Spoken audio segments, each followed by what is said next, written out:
Mr. Chairman, Mr. Registrar of the University, Madam Regional Manager of the ACC in MAKENI, Directors of the ACC, distinguished lecturers at the University of MAKENI, students, distinguished members of the audience, I greet you all. It's quite an honor to be invited here today to speak on the topic reinforcing the anti-corruption war in the education sector, the role of tertiary institutions, students and administration in the fight against corruption. For me, this task which the President placed in me, I must tell him thank you first of all, but it is a challenge that we all have to own as a country, because upon occupying the seat as Commissioner of the Anti-Corruption Commission, everywhere you look, there was a cause for concern. The country sits on perpetuated decay that has lasted for generations and generations. We are at a stage where we either unite ourselves to tackle the common enemy which has held our country's progress, or we continue to perish as a nation. Therefore, if we want to move ourselves from the mire that we have been put in by generations of leaders, bad examples, the country lacking models for us to change, it is good for us to embrace the fight against corruption. This invite comes at a time when the National Development Plan lays emphasis on human capital development, with quality education being emphasized at all levels. We have a president whose vision for socio-economic transformation of Sierra Leone is firmly built on developing an educated population to lead the social transformation that Sierra Leone needs.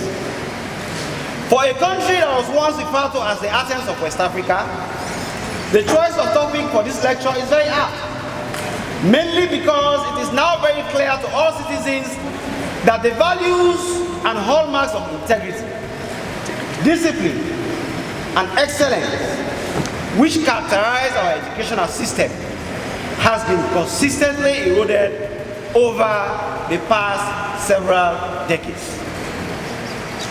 In fact, it has deteriorated to the brink of collapse. The truth is, Sierra Leone has one of the highest illiteracy rates in the world. The illiteracy rate of the country, according to UNESCO, remains stagnant at 48.1% of the total population of the country, with 58.7% being men and 37.7% being women. This is the literacy population, not the illiteracy population. So if you flip it across, the illiteracy population is nearly 60%.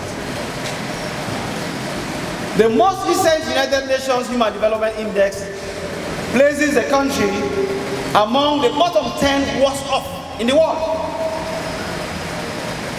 That means this country we sit in, which we pride ourselves to belonging to, is among the bottom 10 worst off in the world for all the wrong reasons.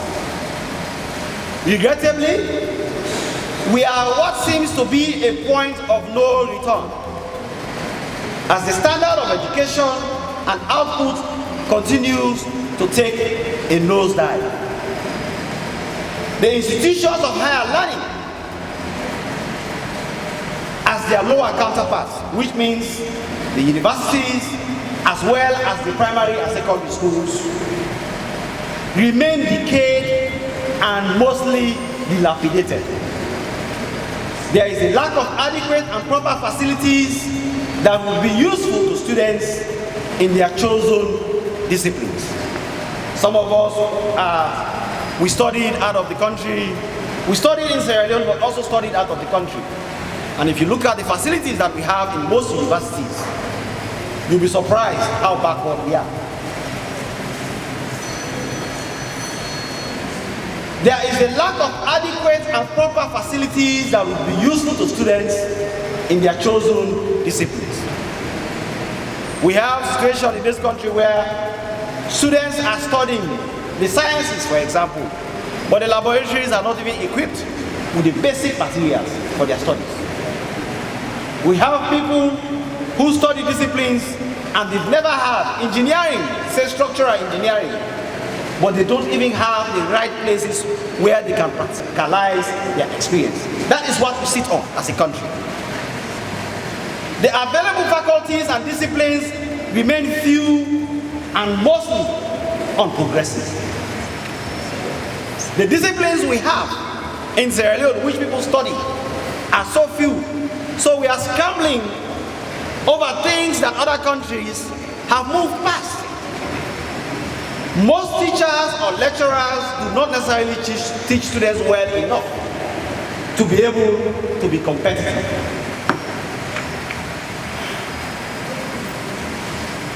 And these teachers who do not teach well examine the students with the objective that they must fail. I have never seen that anywhere. I have studied in many different countries. I have never seen a situation where lecturers teach with the aim that students should fail. But sometimes this is wrong.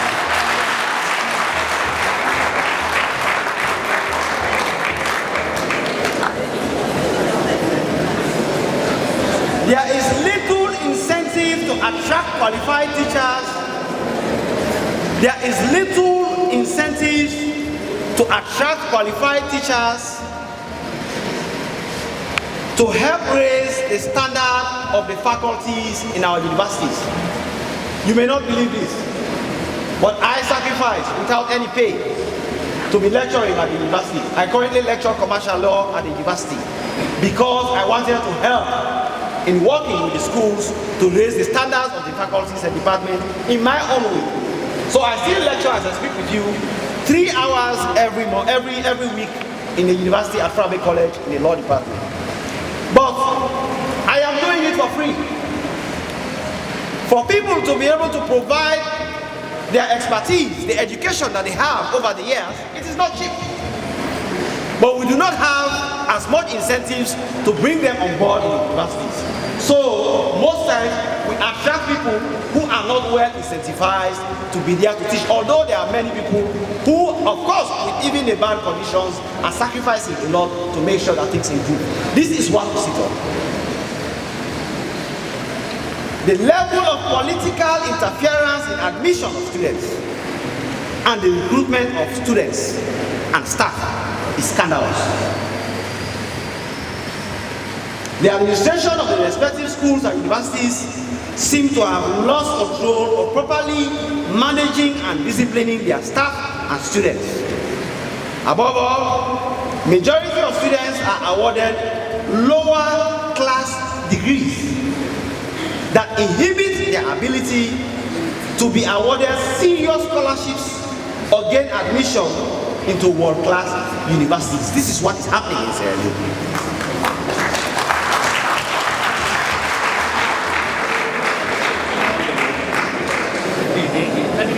The result of all these and many more, which I will not have the time to delve into, has led education to be dying, and we have lost Athens, which we once had. It is important to note that since the rise of the anti-corruption agenda in the 1990s, a wide range of reports, conventions, and legislations have emerged aimed at enforcing and promoting transparency, integrity, and accountability, particularly in developing countries. Nonetheless, despite the relative widespread implementation of anti-corruption reforms and institutional solutions in Africa, for example, no more than 21 countries in Africa have enjoyed a significant decrease in corruption. In fact, 27 countries in Africa have become worse off than they were in the mid-90s. The same could be said of other parts of the world. So the story that I am telling you here is not just common to Sierra Leone. It's an African crisis. For a successful approach to preventing corruption and morally reprehensible behavior, in addition to punitive and institutional measures, we also need to understand the challenges and the determinants of corrupt practices before tackling the illegal or otherwise antisocial behavior. It is important to highlight that from the basic to the university levels, curricula typically lack components that will contribute to a non-tolerance of such conduct, thereby developing a continuing generation of young people who do not sufficiently understand the cancerous effects and implications of the monster called corruption that has mostly destroyed our country. Our curricula, maybe a Unimark you have, but mostly what we teach our citizens who go through the university system, who go through the school system, lack components that train them to be responsible citizens, that sufficiently have what you call training and understanding on ethics, on accountability, and on transparency. In my view, there are good reasons for higher education to take on these challenges. First, on a national level, corruption is considered one of the major obstacles for meaningful democracy, economic wealth, and human well-being in all countries. How well a country stands today in the Human Development Index, and I want you to listen to this. How well a country stands today in the Human Development Index is directly related to how well it has controlled corruption and how much of its resources is lost to corruption and other economic hemorrhaging. No matter, pick any country in the world. If it is good, if it is doing well, if its citizens are better off, there is a direct relationship of how effectively it has controlled corruption. Corruption cannot be eliminated. It cannot be eradicated. Corruption is like a virus. And a virus, almost all of us sitting here, we have various viruses in us. In fact, even HIV, which is considered one of the most dangerous viruses, could live in us. But if we control it in such a way that it does not interfere with the functioning of our system, we can go about our business without anybody having to know, without it decapitating us. That is how corruption is. If you think that Commissioner Kaifala was appointed to come and eradicate corruption, that is a mistake. But I am here to help the country control corruption in such a way that corruption does not decapitate the country, so that we can live with it, but be able to provide schools, water, roads, to be developmental, for the economy to function well, and for all of us to enjoy the quality of life that the Sierra Leonean deserves. That is what the mission is. Eradication is impossible because we are human beings, and human beings are corrupt by nature. We are greedy. We want everything that we do not have. We will always live with it.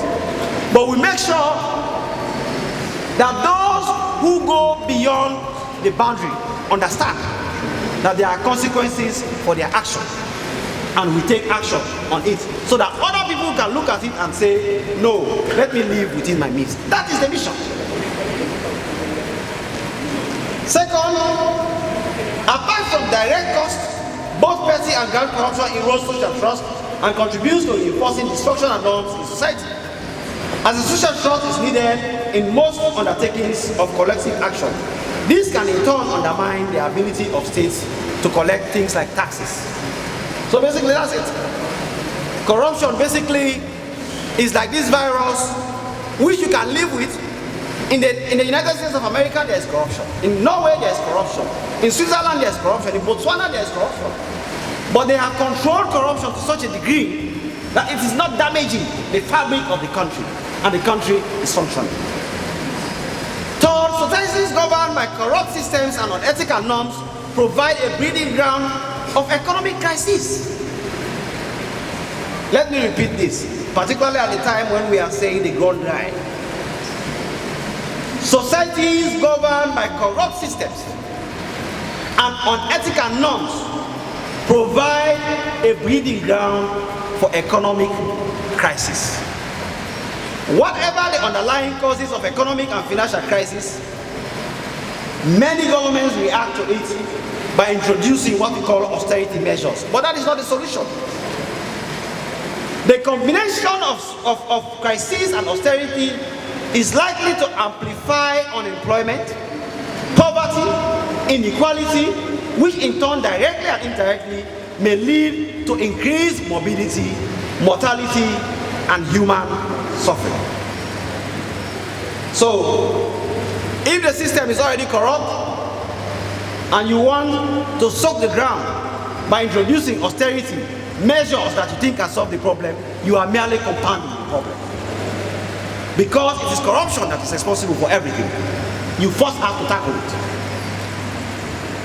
Adding to that, austerity measures often strike particularly hard against those unconnected with the causes of the crisis, which may further lead to an erosion of both trust and legitimacy in our democratic institutions. When you try to solve the problem, sometimes when you solve it, it's in fact the corrupt who will benefit. The people who are suffering will not even benefit from it, because that is what corruption does. Adding to that, because of a negative feedback loop, the situation provides a delicate social trap from which escape is particularly impracticable. As Nobel laureate Elinor Ostrom warned, it seems that by one-sided focus in rationalism, society, including higher education institutions, has produced individuals incapable of solving the problems of the social trap. What this is trying to say is simply, we have economic crisis now, not so? Our country is facing difficulty, not so? Have we not been producing economists? Don't they teach economics at University of MAKENI? So why don't we have the solution? It's because the system that is already corrupt is producing people who cannot solve the social trap. That is the problem. We have economists who are not economists at all.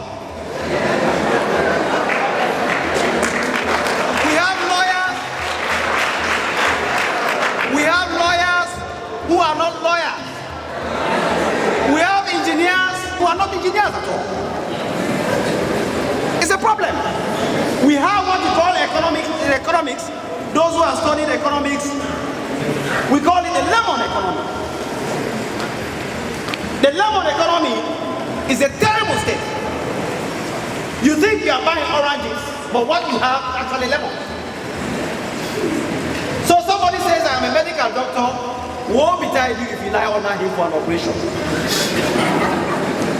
Somebody says he's an economist, you employ him, he calls him Director of Economic Development of the Republic of Sierra Leone. But you give him a simple economic problem to solve, he cannot solve. That is a trap we fight, it's called a social trap. Therefore,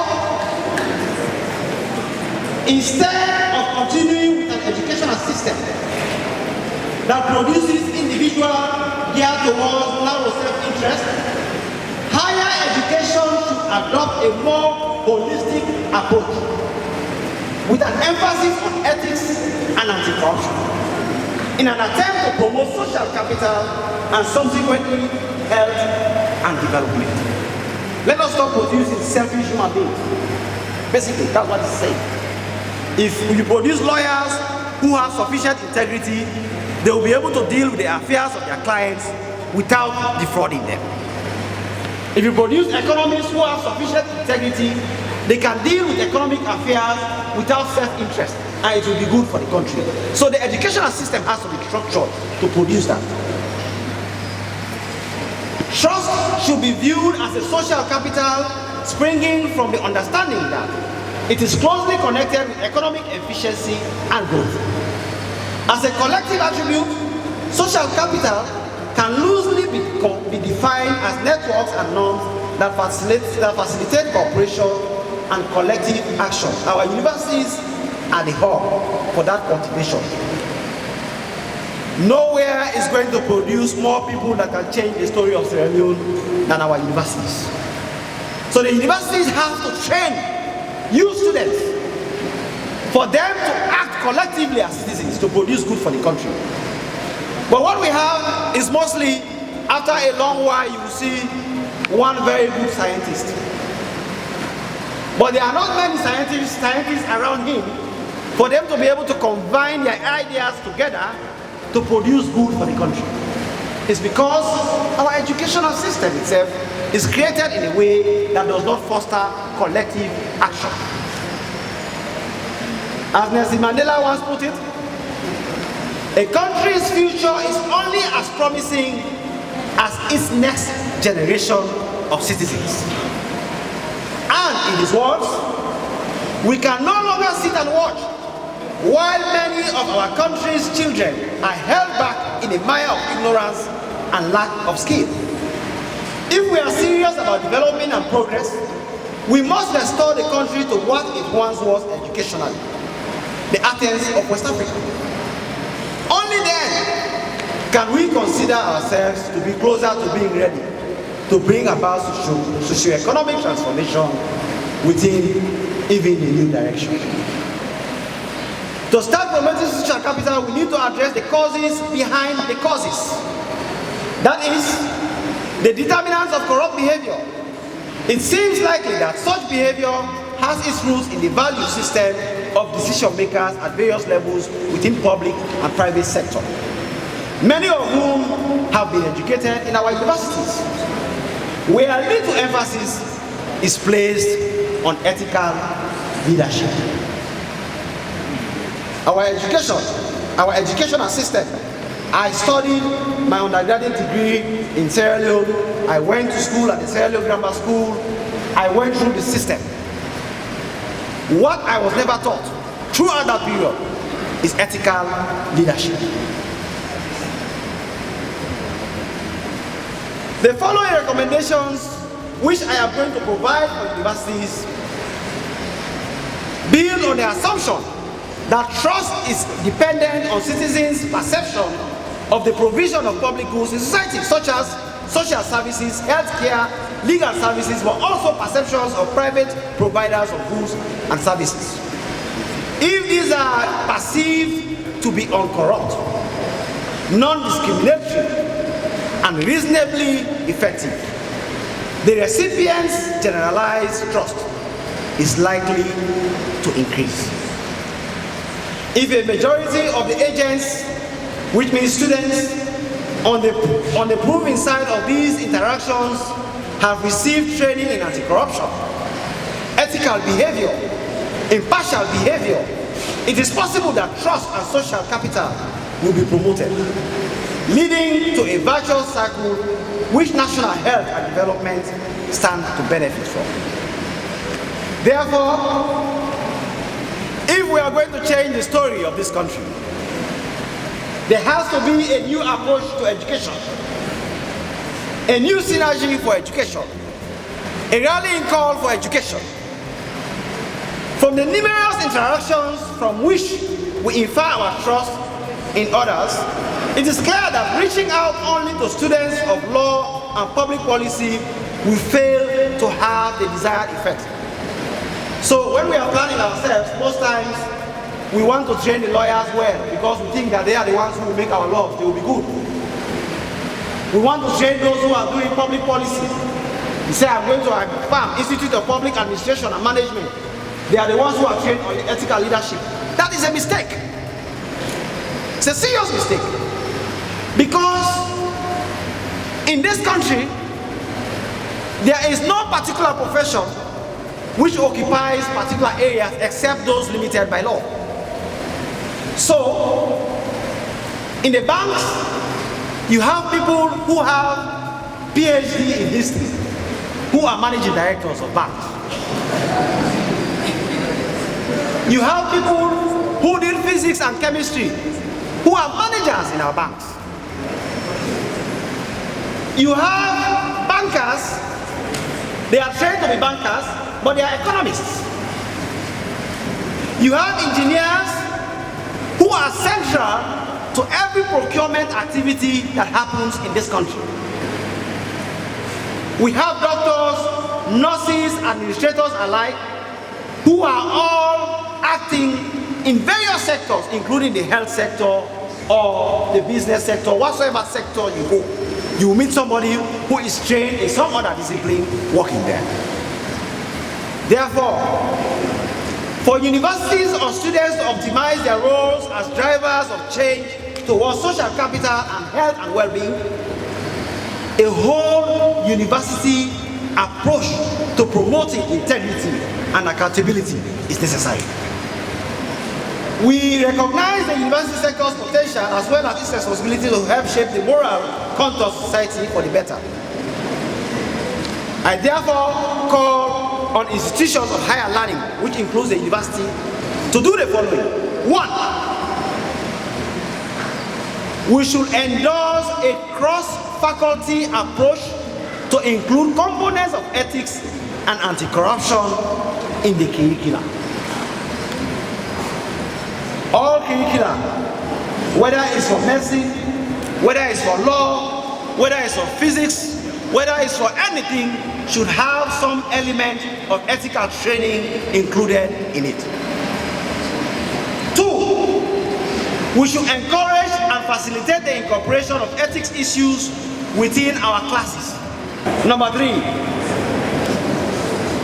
we have to appreciate and incorporate the opportunity to shape professional identities with set of boundaries for future acceptable leadership. We have to teach them what is acceptable in the future. If you are an economist, what is required of you? We have to do that consciously in our teaching agenda. Also, very importantly, this is very important, we in academia have to talk the talk, but also walk the talk. Let me say that again. Particularly for the faculty, we in academia have to talk the talk, but we also have to walk the talk. And let me dilate on this. That is, in addition to education that promotes ethical behavior, it is crucial for universities as agents of providing a public good themselves to act accordingly, ensuring impartiality in teaching, ensuring impartiality in student assessment, so that to ensure that the grades that are awarded, the degrees that are awarded, are fair and merited. They should not have their own students who they can favor, irrespective of what those students do. They push them forward and others are left behind. We have to walk the talk. If we say we are teaching ethical behavior, we have to be ourselves very ethical. Through these initiatives, higher education can play its part in the global fight against corruption, but also higher education will be able to change the story of Sierra Leone.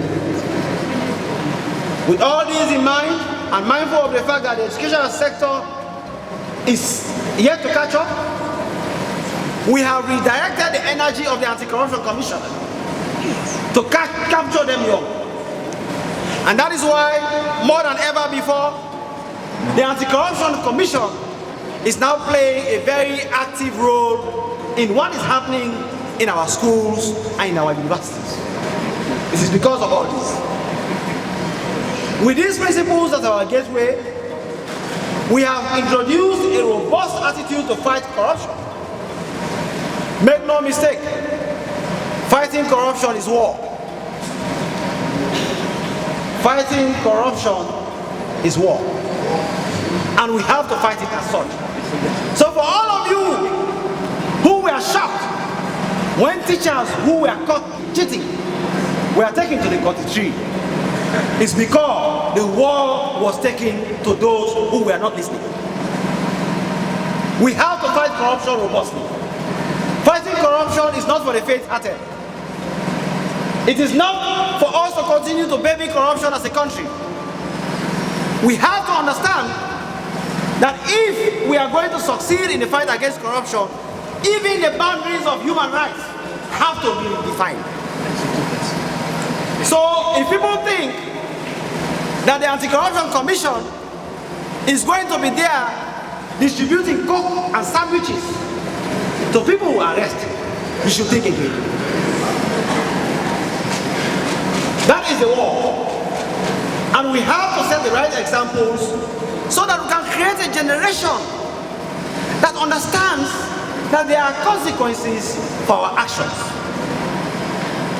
And to be able to learn from good examples, to understand that from honest labor, one can succeed. Ladies and gentlemen, as you all understand, we continue to make corruption a high risk and a low return venture. Those who study economics will understand what that means. When something is a high risk and a low return venture, to engage in it is an economic choice. It's an economic decision. You can choose to invest or not invest. But if it is expensive, it's a high risk. If you invest and it is risky for you, very few people will be willing to take the opportunity. That is what we are doing with corruption. And that is why we have amended the law to strengthen the fight against corruption, to increase the punishment, to increase the accountability regimes in the country, to make sure that there are consequences for non-disclosure of assets, to make sure that other areas that were loopholes in the anti-corruption laws are closed. And as you all know, all these are yielding dividend. We are performing extremely well, not just very well. We are performing extremely well in many indices that we were not performing better before. In 2017, we are failing in the MCC scorecard at 49%. Today, we lie comfortably at 79%.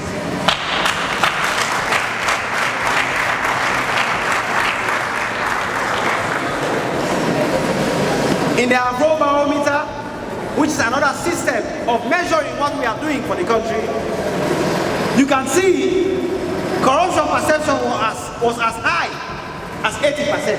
That means 80% of the citizens did not believe that we were fighting corruption at all. Today, that has dropped down to 43%, which means we are making a lot of progress in our citizens. Transparency International, for example, we are jumping at a very high rate. For example, between 2017 and 2018, we jumped only one space. One space, from 130 to 129. In 2019, we jumped by 10 spaces at the same time. And we scored the highest score ever in that system of measuring corruption. So we have to clap for ourselves as a country. Let's give ourselves.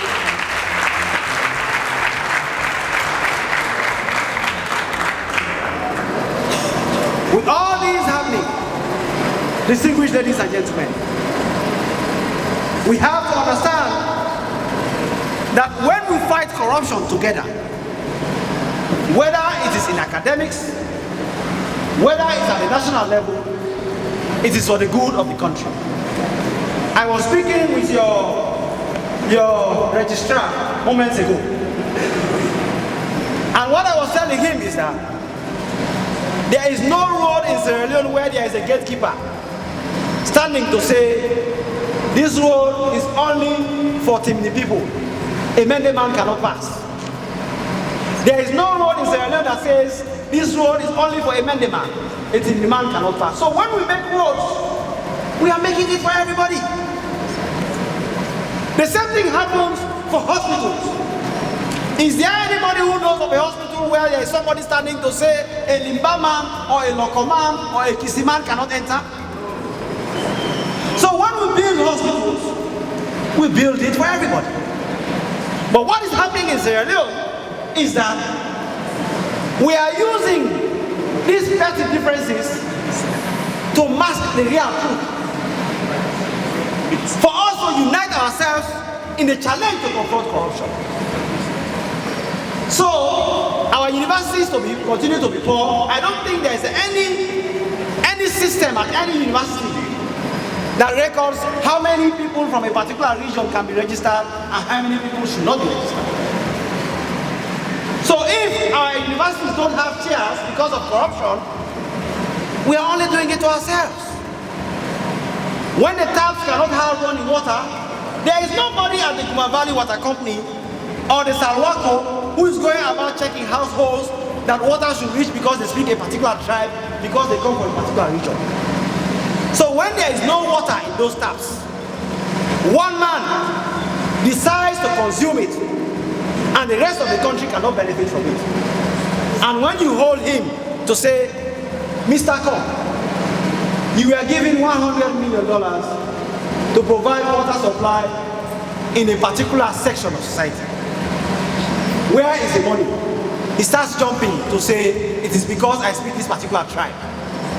It's because I come from this particular region of the country. That is not the truth. The truth is, if we are going to collectively fight corruption everywhere, we have to be united as a people to understand that corruption is not discriminatory. If our hospitals are not good and you are sick, if you go there, we have a lemon economy, not so. We think that we have oranges, not so. So when you go to hospitals and doctors are there, we are expecting to be good doctors, not so. But when they are operating on you and electricity goes, there was no question what region you came from. You will die. Therefore, as a people, Mr. Chairman, members of the faculty of UNIMAC, students, distinguished guests, I am calling on you to understand that we have a task at hand. Our economy is lemon. We have economists that are not economists. We have lawyers that are not lawyers. We have engineers that are not engineers. We have doctors that are not doctors. We have lecturers that are not even supposed to be in the classroom.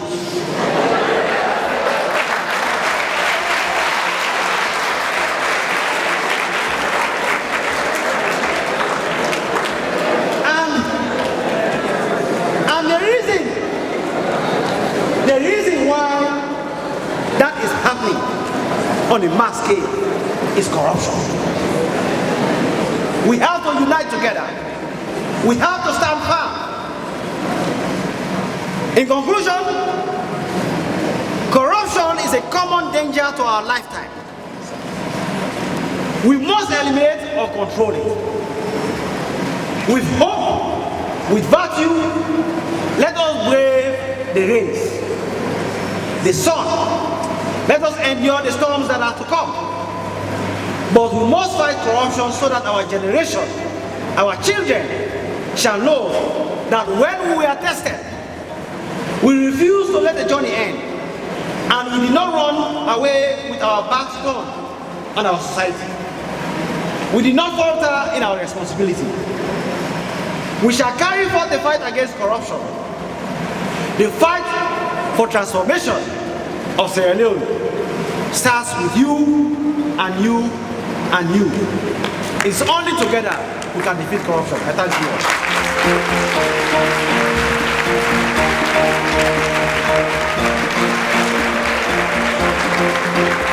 all.